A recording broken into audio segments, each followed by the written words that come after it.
Have you been working on money habits, but you have found yourself just spinning your wheels and you don't get anywhere with those money habits? Well, today we're going to focus on really learning which money habits make the most impact and those that you should focus on, and which money habits you don't need to spend as much time on. That is the focus of this episode. So therefore, you can just really spend your time and efforts on the money habits that are going to serve you best and leave the rest aside. Let's get to it.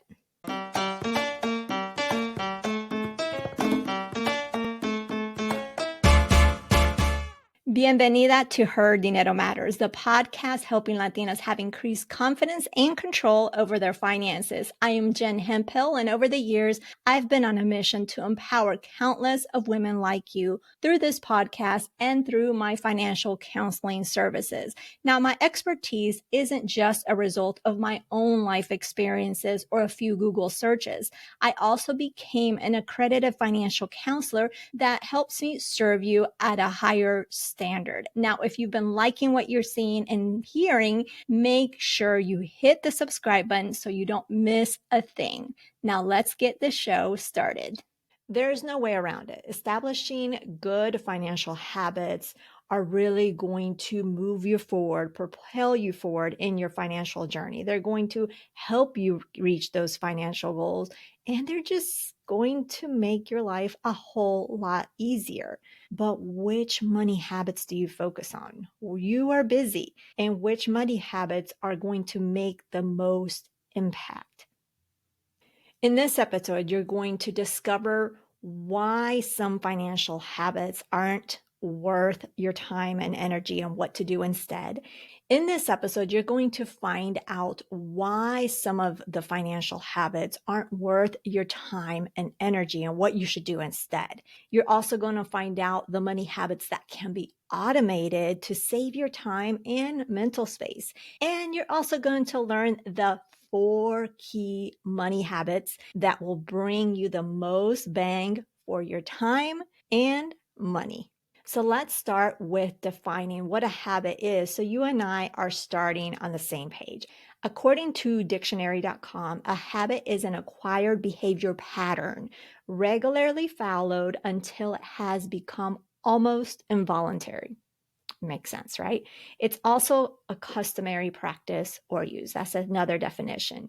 Even though you will hear that there's some habits that I'm going to talk about that we just don't need to focus on, I do want to emphasize that habits are essential. Financial habits are essential. There is no doubt about it. And it does take time to form these habits. Some people say there's that saying, it takes 21 days to form a habit, but I think it actually takes more for it to stick. But because you and I are busy, we want to make sure that we focus our energy and time on what makes the most sense, what makes the most impact, what saves the most money, or where we're able to reach our goals faster. That's what I want to do. That's my whole purpose of this episode, is to help you save that time and money, because essentially some money habits you don't need to focus on. I'm going to share with you exactly what you can do instead. And the the 4 key money habits that I am going to suggest that you focus on are essential, and you're going to see that they're really going to help with everything else. So what are some money habits that you can forget about? Well, you really can't forget about them. You just don't need to focus a lot of your time and effort, because these money habits, I would want you to put them on autopilot.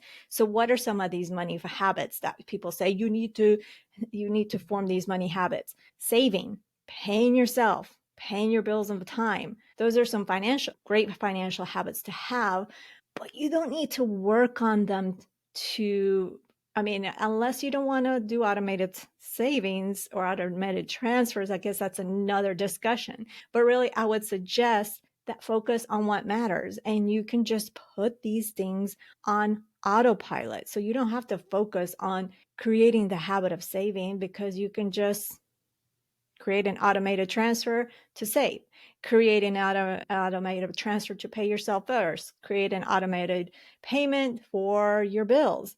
So that's really, and that's going to save you time. So you don't have to work on them. You can, again, these are financial habits, and there's others, but those are just some examples of some habits that people want, that are talked about, that are important to form, but you don't need to focus on them becoming a habit. You can focus on putting them on autopilot.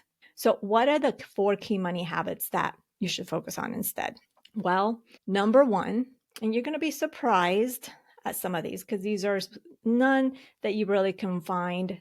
Maybe some, I can't say none, but maybe some you can find, but it's not like you're going to search for a blog or YouTube video where you're going to find these exact habits. Maybe, again, maybe some, because you'll see why they're important. So let's just get to it instead of continue to get sidetracked. Number 1 is to catch those limiting beliefs. We all have all sorts of things running through our mind day in and day out. Some of those things have to do with our finances, and some of those thoughts that have to do with our finances don't serve us. They're limiting, they're negative. So we need to catch those, because if not, we're going to continue to do those things that don't serve us. So you need to catch those limiting beliefs. So what are those limiting beliefs?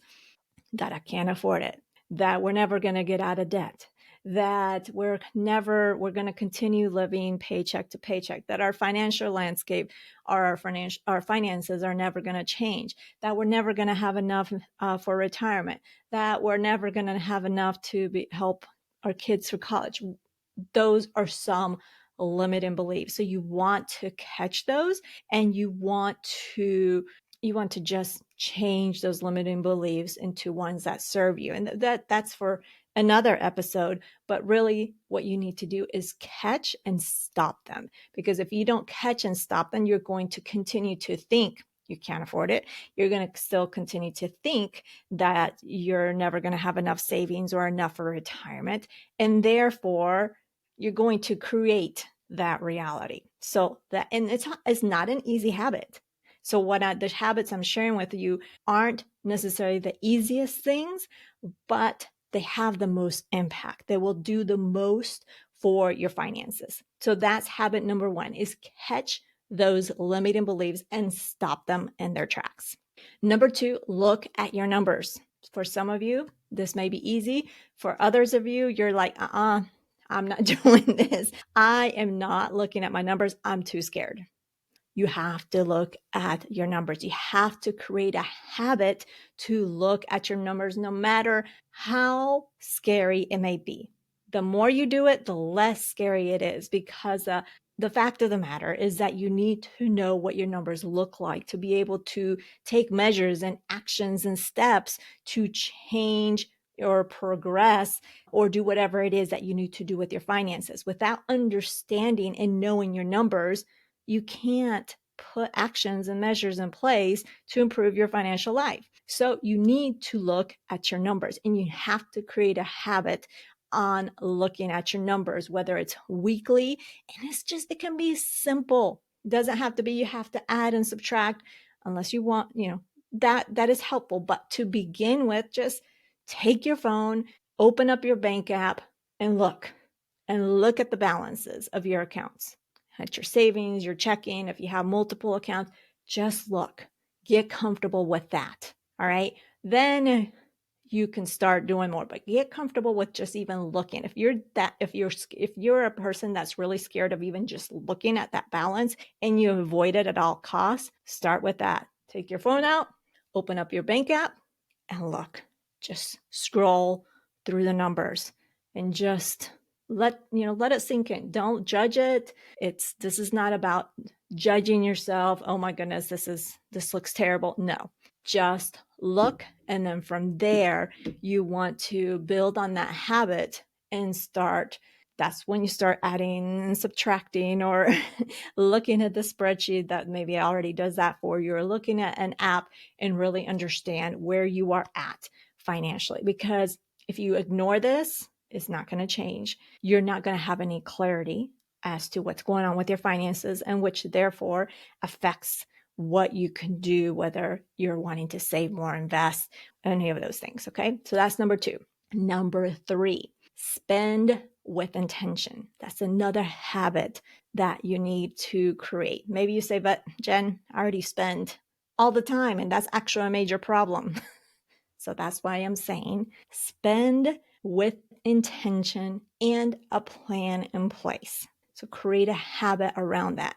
When you spend with intention, you are spending with a plan, is essentially, because you've created a plan. And so that spending, those expenses are done with a purpose, with an intention. You don't want to be spending blindly, because when you spend blindly, it just never leads to a good place. It may lead to overspending. It may lead to, it will lead, it's not may, it will 99% of the time lead to overspending. And when you're overspending, then it creates this domino effect of, okay, I overspend and now I have less this time around, but then I still have the same bills and I don't have for the bills. So you get in this vicious cycle of trying to figure out how to pay things because you don't have enough, because you spent blindly instead of spending intentionally. So that's number 3. You want to spend with intention and with a plan. And that plan is the budget.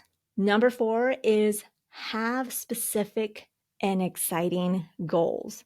I've talked about this in other episodes, but you want to create a habit of having or creating specific and exciting goals, because you may have created a habit of creating a goal, but is it specific, exciting, and aligned with you? So what do I mean by this? You don't want to make a goal because it's the thing to do. So you don't want to make the goal that I want to save more. Okay, that's great. How much do you want to save? What is it for? And why is it meaningful? Why is it important? Why is it exciting? So, for example, maybe your goal is around saving, and maybe it's about saving for your emergency funds. So a specific, meaningful, exciting goal can be that you're saving, I'm not going to say an exact number, but let's just say you're working towards saving 3 months of your expenses, monthly expenses, because that will make you feel at peace, because that will help you. You don't want to get into debt, credit card debt anymore, because that's been an experience of yours. So you want to make sure that it's specific, it's meaningful, and exciting. Because again, we may have already created a goal. To create goals, right? Maybe we have formed that habit, but we're not forming specific, meaningful, and exciting goals. So you want to make sure that those goals are exciting for you, that they're specific and not general, and that they're meaningful. I hope you found this episode helpful. I know this is a shorter episode than usual, or slightly shorter than usual, but I wanted to really talk about habits because I thought it was an important conversation to be had, because if you don't focus on the money habits that really serve you, the actions that you need to happen just won't happen. So I want to know which of the 4 habits, money habits, that I talked about, are you going to start focusing on? Are you going to focus on being mindful and catching those limiting beliefs? Or are you going to put that fear aside and really look at those numbers? Or are you going to make spending intentional and not spend blindly? Or are you going to make sure that your goals that you're creating are specific, meaningful, and exciting for you? So let me know which one of those 4 habits you're going to focus on. You can send me a private message on Instagram. You can send me an email. Just let me know. I want to cheer you on and I want to hear from you. As for next week, on next week's episode, I'm going to let you know about some purchases that I have made that really have made my financial life better. So I'm going to tell you all about that next week. So make sure you tune in for that. But for now, thank you so much for taking some time out of your busy schedule to tune into the show. I know you have tons of podcasts to choose from, but you chose to hang out with me. So you can check out the show notes over at jenhemphill.com/396. That is jenhemphill.com/396. Remember that being the reina of your money starts now simply by claiming it. I believe in you, and so should you. Nos hablaremos el próximo jueves. Ciao.